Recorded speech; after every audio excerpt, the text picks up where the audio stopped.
It was an important day in the yard. Everyone was excited, making notes and taking photographs.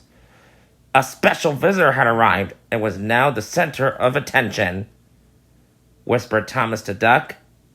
Said Duck proudly. Asked Percy. Replied Duck. Said Thomas.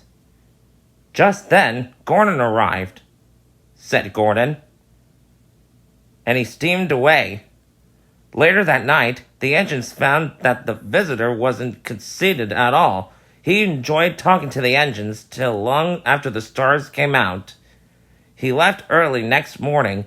Gordon was still complaining. He grumbled. Replied Thomas. Huffed Gordon.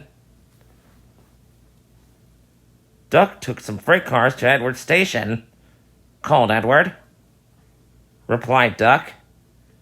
Then he told Edward what Gordon had said. Suited Edward. Gordon was running very fast. His wheels pounded the rails.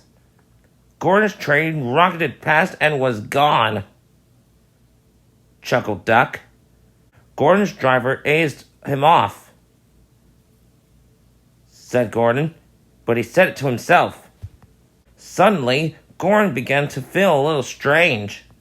He thought. But it was too late. On the viaduct, they met the wind. It was a teasing wind that blew suddenly at hard puffs.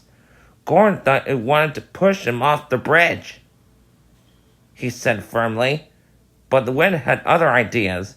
It curled around his boiler, crept under his loose dome, and lifted up and away into the valley below. Gordon was most uncomfortable.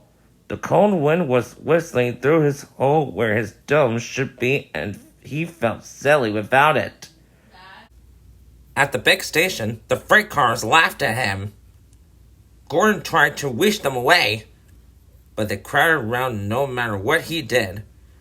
On the way back home, he wanted his driver to stop and fetch his dome. Said his driver. Gordon was cross. He huffed to himself. But all the engines were there waiting. Said a voice from somewhere behind him.